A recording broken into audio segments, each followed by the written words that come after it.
Over the last few weeks, the coronavirus outbreak has made news headlines around the world. Many of the reports have left viewers, readers and listeners confused and afraid as to the dangers that could lie ahead with the continued spread of the virus.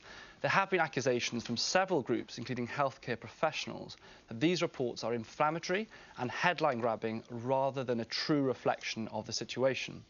Currently, the mortality rate of the coronavirus is around 2%, with a majority of those infected having mild to moderate symptoms and making a good recovery. Of course, we're in the early days of the epidemic and we are learning more and more about the coronavirus as each day passes.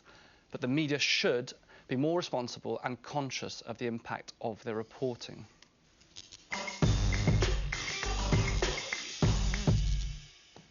Well, whatever the media has done or not done, they've been incredibly successful in my eyes at scaring me about the potential risk of the coronavirus, because I actually have flights booked to go to China. I'm due into Shanghai, going up to Beijing and coming out of Hong Kong, and there is no way that I would take those flights. There is nothing that could convince me to take that trip, quite frankly, because I would rather be safe than sorry. So are the media potentially overreacting? Possibly, but where's the harm in that? Because if what they're doing is they're getting you to think about whether it's your personal hygiene, if you think that you might be at risk of something, whether it's about you concealing your mouth and your nose when you're coughing and sneezing, you know, there's no real harm to that. And I think the World Health Organization has put out a warning and actually said that this is a threat and a very real threat. So I, for one, will take heed of that. I wouldn't be going anywhere near China right now. And as I said, I would rather be safe than sorry. I think the important thing is being alert, not anxious, so making the public aware of certain risks and giving advice, but not letting that kind of run away with it. I'll take an example here in a newspaper. So the title of this is Global Spread of Killer Infection. It's got kind of like a red covering of the map, almost like a kind of games console of all the deaths, and it's not really a fair representation of what's going on. Every year the flu kills between 600 and 1,000 people in the UK.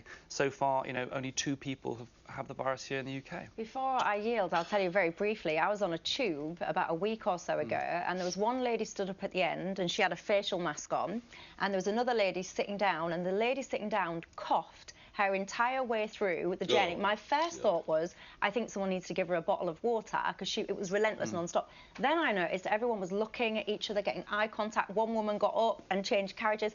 I got myself into such a state, I got off the tube a couple of stops down. So maybe a little bit of overreaction, but as I said, safe. Was she covering her mouth? No, she wasn't. I found it the height of rudeness, I have to say. Well, there is, according to Amazon, the sale of masks in this country went up 846% in one day. Quite how many that went from and to, I don't know. But I spent most of this week in York, where, of course, the 2 cases that were found. And when I was going up there, I thought, well, I wonder what the effect... I could see no discernible effect upon the people of York at all. They seemed to me just carrying on as normal. And at the weekend, they had a big event in York, which was ice sculptures all over the city, and thousands of people turned up. This was 2 days after they discovered that... Did they wear masks anyway? No. Didn't see a mask in the place. Let me give you an introduction into the news business, right? OK. We are talking about a condition. More than 20,000 cases, 560 people have died. China is effectively in isolation. I appreciate it's only got SARS had a 10% mortality. This is a global event, not just health. Think economy. China in isolation. China is worth 20% of the global economy. If China, and they've already downgraded their growth by 1%. We will. This could actually, worst case, bring about another recession. So I hear what you're saying, and you've got a valid point. But this, as we call it in the old term, is a bloody good story, and it deserves telling, and it is a worldwide epidemic. I mean, look, I've had messages on Instagram, people saying, I'm going on holiday to Spain next week. Shall I cancel my flight? And that's the kind of level of panic people are having. And actually, yes, that would damage. What will be damaged actually if it continues? I mean, colleges and universities, there are a vast number of Chinese students, many of them. And if they don't come, that has an effect on the economics of them, as well as, the whole... I mean, they won't know if they're going to come, because when they come, the reason why universities like to have Chinese students, of course, is that they pay significantly more than British students. I feel sorry for, I mean, there's been lots of incidents of people being very hostile towards Chinese people they see on the street, whether they're wearing masks or not. And you're right about, I mean, this could be a black swan moment for the global economy. The oil price is down 20%. China is at 17% of the global Cases economy. double every 5 days. And when Cases China double. sneezes, the whole world catches a cold. Let's hear from some people who are in Hong Kong and talking about what's it like there. People are escaping from the hospital, so there is no guarantee they are contracting inside. So there is a danger to our community here. We cannot trust the government, we cannot trust those mainlander who come here, and they will sneak out, definitely, and go and mix into our community to like spread their virus. Do you hear them saying you can't trust the Chinese government as to how serious the virus is, but can we trust our headlines as well? Alex, can I ask you a question? I mean, you're an expert compared to the rest of us. Indeed. You're a medic. You do a job. You do a proper bloody job.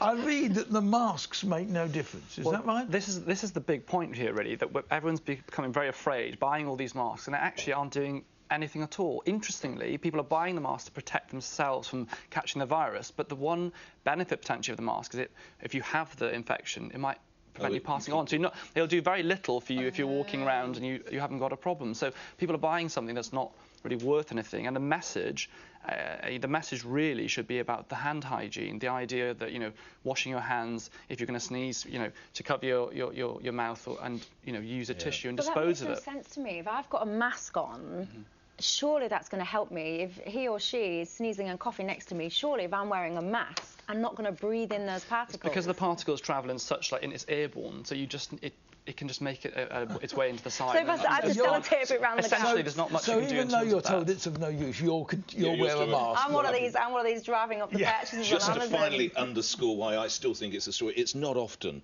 that the British government tells people, get out now while you still can, which is what they've said in this instance. Alex, Dominic Raab, MP, Foreign Secretary, the safety and security of British people will always be our top priority. As such, we now advise British nationals in China to leave the country if they can, to minimise their risk of exposure to the virus. Where there are still British nationals in Hubei province who wish to be evacuated, we will continue to work around the clock to facilitate this. Those sort of evacuations don't come around every day of the week. We've actually got a clip from someone who is stuck and misses his nan, so should we hear from him? All the group chats that I'm on now, on WhatsApp, Facebook, all begging me to come home, everybody, especially my mum and my nan. There's been no help at all. It's just been dribs and drabs of information more than anything. And then when you ask them questions on the information they give you, they can't really elaborate on what they've told you. Well, let's hope he gets home safely. Have you got one of these new pods in the hospital that you work at? Yeah, Tell us how it works. So now what they're doing is, because the fear is that people will come into A&E potentially with the virus, and if you've got people who are on chemotherapy, people who are otherwise unwell with chest problems, we're putting them at quite high risk. So we're creating little pods or areas within the department that will go. Enough room. It's not like there's acres of space. We have to find it essentially and go, this is someone's high risk. They're going in there for the moment. So it is important. We are that's what's happening in the background. We are preparing for these things. We just want the public at the moment to remain calm. And to answer my top tips, if you are concerned, the main things to read the papers. To focus on. Don't read papers. Listen to me. Follow Public Health England advice. Have a look on the NHS website. They're updating it daily. Hand hygiene is the most important thing. And I tell you what, you'll protect yourself as much as you can against the flu, which is you're much more likely to catch. But as a byproduct, hopefully, protect yourself against coronavirus too. Run for your life. Run for your life. And another top tip you missed, stay away from me if you think you've got it.